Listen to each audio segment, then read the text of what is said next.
Welcome to Silicon Valley Buzz, a show where we discuss happenings in this, the most happening place on the planet for new ideas. I'm your host, Seth Shostak, and we have a new producer for Buzz. It's Susan Hubbard. Tonight, the Affordable Care Act, occasionally known as Obamacare, for businesses both large and small. Is this a step forward or is it a step back? Rather few domestic issues have caused as much discussion, debate, controversy, even occasionally vitriol as the Affordable Care Act. It's designed to improve the quality and the reach of health care while decreasing the costs. But if you're in business, well, how's that working for you? We'll be hearing about experiences in the trenches from my guests. And let me introduce them for you now. To begin with, Emily Lamb. Emily is the Senior Director, Healthcare and Federal Issues for the Silicon Valley Leadership Group. Emily, welcome to the show. Greg Hartwell. Greg is the Managing Director and CEO of Home Care California, which provides care for the elderly and others. Again, here in the Silicon Valley. Greg, welcome to the show.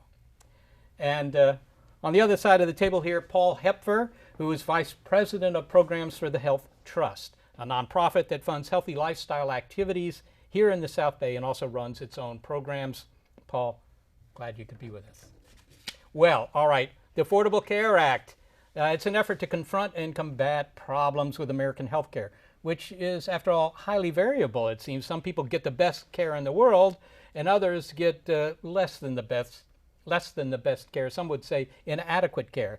And it's also, by some measures, just about the most expensive healthcare system in the world. So what's the general idea of the Affordable Care Act? Well, as you mentioned before, it is designed to both decrease the cost and increase the quality. In particular, we wanted to address the 45 million Americans who are uninsured and have no way of getting health insurance before they turn 65.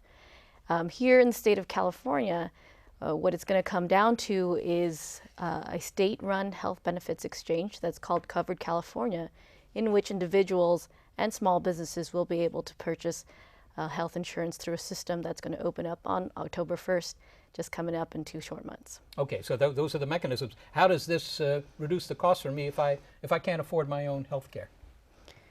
Primarily with the small benefits, small business health options exchange, what's going to happen is, as you know right now, small business owners, if you have 5 or 10 employees, you don't have a lot of buying power. So the state of California basically is going to pull everybody together, all the individuals and the small businesses, so that they use the purchasing power of the collective whole to then essentially reduce the cost. And Seth, you know, in your intro there, you mentioned that there's been few acts in recent years that's caused such controversy in the country. But I think what's missed a lot in these discussions and debates is that the country had no alternative but to do something. The rising cost of healthcare had to be addressed. And I think that there's just the do nothing option was not on the table for us as a nation. Well, you say that now. You say it's been rising precipitously. I don't know if something rising is precipitous, but you know, give me some idea. What fraction of the GNP is actually going to healthcare? I mean, almost 18% right now, and this country over the last few years has spent $2.7 billion, $2.7 trillion. It's just staggering, and for a nation to spend almost 18% of the gross national product and get the kind of outcomes that we are getting, when you compare it to some nations around the country or around the world that spend entirely less but have similar outcomes too. It's just something had to be done too. If somebody asks you at a dinner party, look, we're spending 20 cents out of every dollar that we produce, goods and services, for healthcare, and yet my chances of surviving a disease or living a long life might be better in some country that spends, you know, half that or less. What do you say is the reason? What is the reason for that? The reason that we're spending so much money, I think, is you've got some perverse incentives with regard to pay for services. So right now, there really isn't a lot of competition. Most consumers don't really understand the cost of the services they're getting, so they're not judicious about the way they spend their money. And so as a result, a lot of times tests and different procedures are done, and they have no idea what the cost is, because the insurance company takes care of it, and they never see the bill. So that's part of the reason why costs have escalated, because there's nobody really looking at it from their own personal perspective. All right, so they just trust their employer to provide some sort of plan without, I mean, is there competition in that? I'm a small business owner. I want to offer health insurance to my health coverage to my employees. Right. I mean, how much choice do I have yesterday compared to tomorrow? The smaller the business you are, the less choice you actually have in plans. The large employers typically have the ability to have a lot more choice that they can provide to their employees, but they're always limited, and there's a balance of the needs of the corporation as well as the employee. If the employee actually had some type of a voucher or money to go spend the money on their own out in the open marketplace, which is what I would advocate, then I think you'd see a greater reduction and a much more efficient use of those dollars when you go to spend them on healthcare. Like a health savings account is a good example of that. Maybe you can tell me, Emily, maybe you could tell me how this exchange works. Again, as a small business owner, I have fewer than 50 employees. Tell me what actually happens there. So on October 1st of this year, it's expected that you will go to the Colored California, the state health benefits exchange website. And just like you go to progressive.com right now, you enter information about yourself, your driver's license, your history. So here you'll enter the age of your employees and their gender, etc. It should theoretically pop out with quotes from 6 different insurance companies.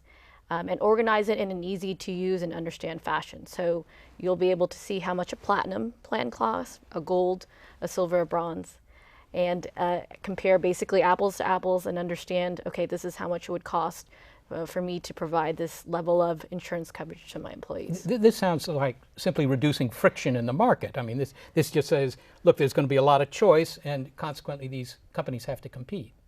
Yes, so at its heart, the exchange is supposed to be a marketplace in which the insurance companies have to compete for the business of, a small business owner. And in the past, if you have less than 50 employees, you don't have a lot of market power. But here, you're vying for, potentially up to 1 million people, to cover 1 million people through the small business exchange. So the employer wins because they get to have some market power, and the insurance companies also will have more business through this mechanism. Then I've got to ask, if everybody's winning, why is this controversial? Paul?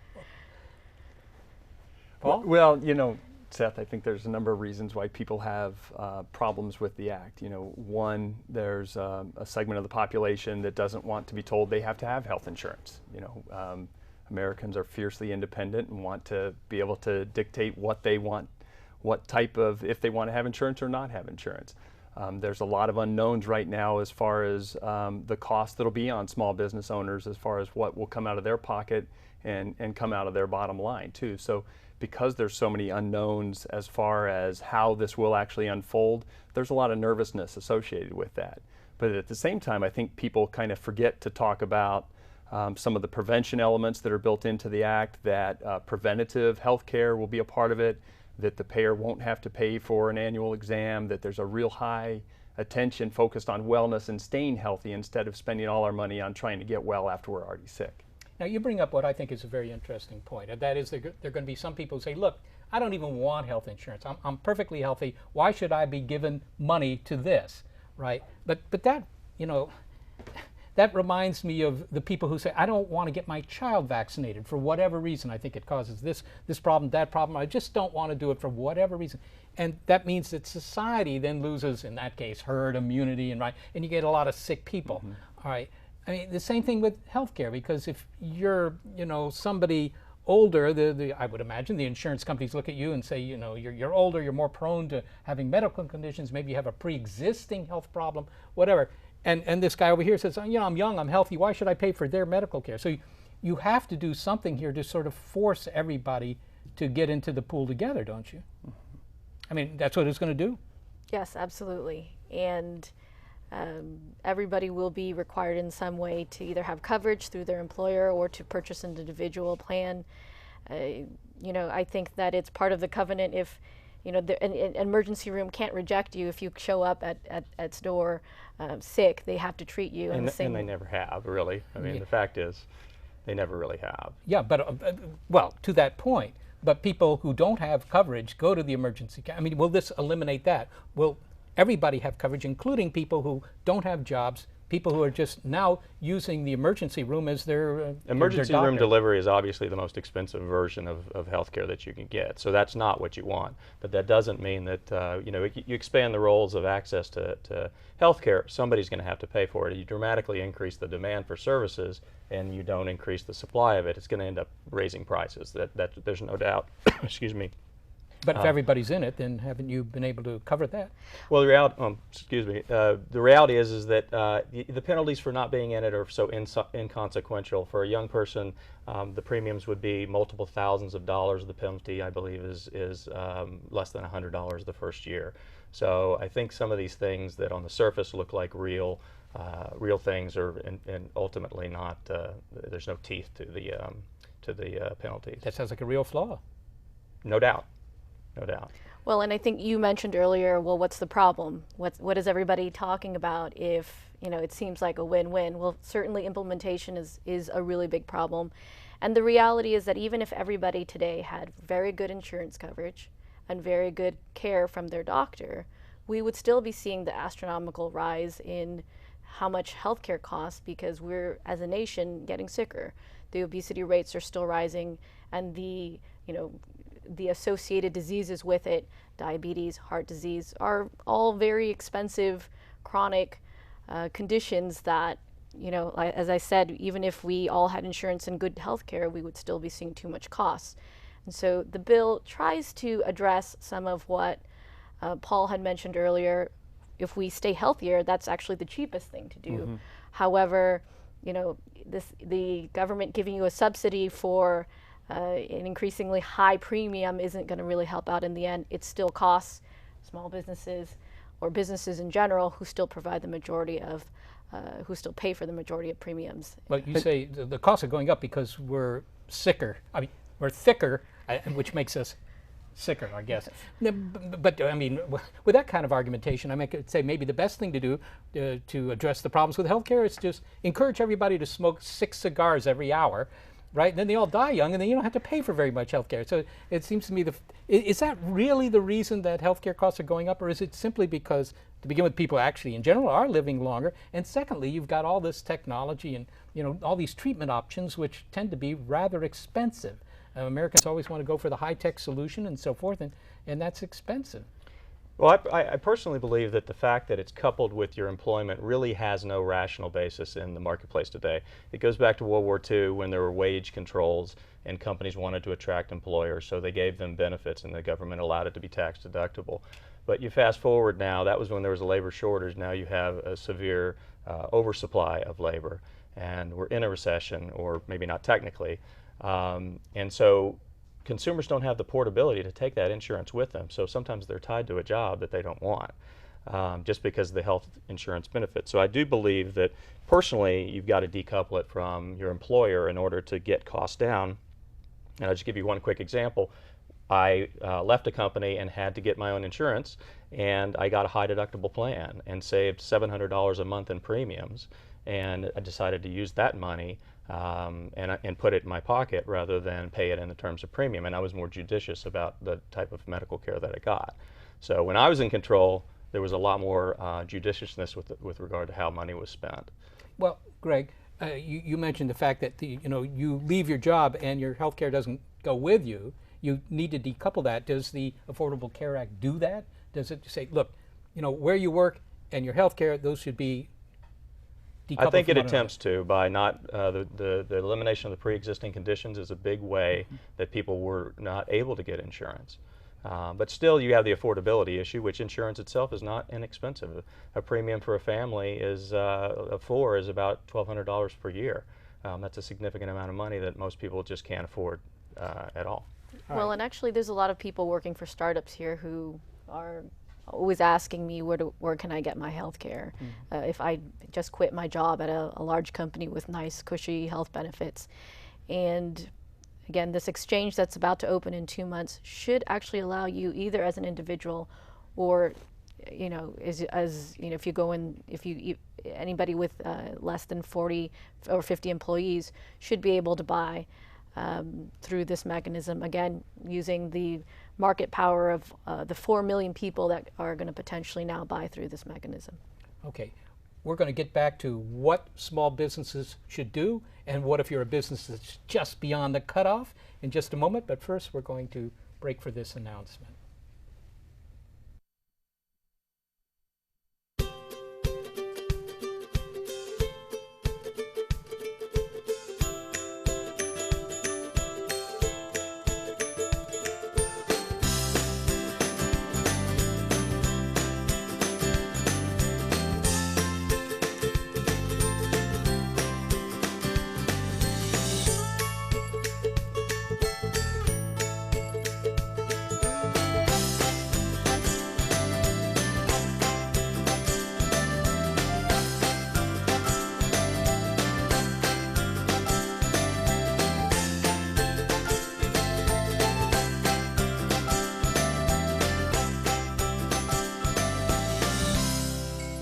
Sign up today.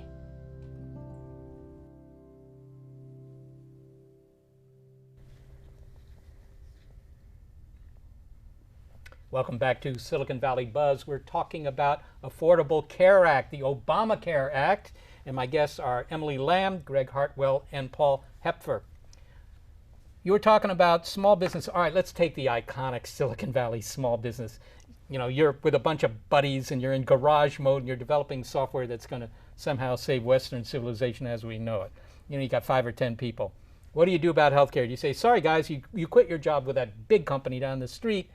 We just can't afford to give you any healthcare. Can they afford to give you healthcare, or do these guys just go out and buy it for themselves now on the exchange if they can do that? So the sad thing is there's a lot of people who've wanted to join startups that simply didn't because how are they going to get their health care?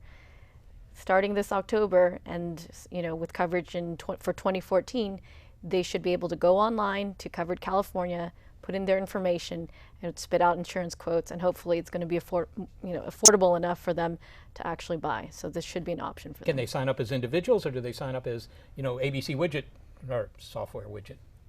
They could do either, actually. So any small business between 2 and 49 people can sign up or can buy coverage the same way you would if you were working for a large employer. Or depending on, again, your situation, how much you make, what your particular tax situation is, you could sign up as an individual and just buy it there yourself. And there are actually subsidies available for individuals as well. Yeah, I think a fairly high percentage, I heard 30%, that might or might not be right, of the jobs around here are in fact individuals. That's I'm a correct. consultant, that kind of thing. All right, so you have a business. Yes. Correct? How many people work for you? I've got about 100 employees. Okay, so that's a different situation. You're above the 50 limit. I am. So what do you do? What will you do? Well, it's a great question, and the fact of the matter is they delayed the the employer mandate for another year. I don't know if you're aware of that. And so 2015 is now the date where we are mandated to begin to provide coverage. So a lot of companies in my position are simply cutting back the hours from 40 to under 30. To avoid having to do that. It's a little harder for me to do that in my business just because of the nature of my business. But that's one strategy. You provide service, right? I mean, you're not making things that go in boxes. Right, but regardless, it's hard for me to have what a restaurant would do. For example, they'd have 2 people do the same job that formerly one person had 40 hours a week. As you see in the jobs report, over 75% of the new jobs being created in the jobs report are actually part-time jobs, because companies are getting rid of full-time workers and replacing them with part-time workers to avoid Obamacare. No, is this really happening? Because if you read things like the White House blog, and I don't know how objective all that is, but it suggests 2 things: that since the advent of Obamacare, to begin with, the increase in the increase in healthcare costs, that increase has dropped. The rate of increase has gone down to a little over 1%. And the second thing that's happened is that jobs are on the rise, even in something like the restaurant industry, which you would think would be exactly prone to the kind of adjustments you're talking about. I mean, mind you, I don't know what fraction of this is due to the general economic situation, but I mean, is this true? Well, they have shown a recent decline in healthcare costs. And we don't know exactly the reason for that. It could be in part related to the economy. It could be partly because of some of the measures of the Affordable Care Act. One of the things that hospitals are going to have to be responsible for is controlling readmissions. So as an element of the Affordable Care Act, there are certain preventative readmission criteria that they're going to have to address. So it's going to make a lot of businesses like hospitals and clinics more efficient. They're going to look at more evidence-based practices, patient-centered medical homes, and just increased efficiencies in how you're providing services too, because there's, as Greg mentioned earlier, that they're incentivized to do so too. So, the idea is that we will see decrease in healthcare cost over the years to come. We can't say that the recent decrease is just because of that, but I would imagine that in part it is. All right, so where's that, who's contributing the money that's being saved there? I talked to my physician today, as it turns out, and I was talking to him about he ought to go on a cruise somewhere, and he said, well, I can't do that anymore. He suggested that his earnings were not up to the par that he would prefer. Is that where the money's going to come from? Is it people in the healthcare industry? Well, one of the things that also the Affordable Care Act is looking at reducing waste too. There's some overspending in areas. There's some efficiencies that have to happen. There's some waste that happens with unnecessary procedures, or, like I said, readmissions too. So I don't know if it's going to come out of the insurance companies or or profitability for some large hospitals, but there's going to have to be more efficiencies, and in order to reduce what we're spending as a nation, what we're spending out of our tax dollars too as a nation, to help keep everyone healthier. Well, you would think America would be good at this, because America is the land of efficient operation. Having lived in Europe, I can attest to the fact that that's really, generally speaking, that's true. Things run more efficiently here because there's a lot of competition. If you're not efficient, you're just not in the game anymore. But somehow healthcare is one industry where efficiency hasn't always been subject to these kinds of feedback mechanisms. Because there's no transparency. My daughter had an MRI for her an ankle. She broke her ankle. It gave me no additional information as to how to treat that ankle, but I got a $700 bill in the mail subsequently. That's $700 that I didn't even know I was going to spend, and it made no difference in the outcome. And the fact is, a lot of doctors, hospitals, they have incentives to perform procedures.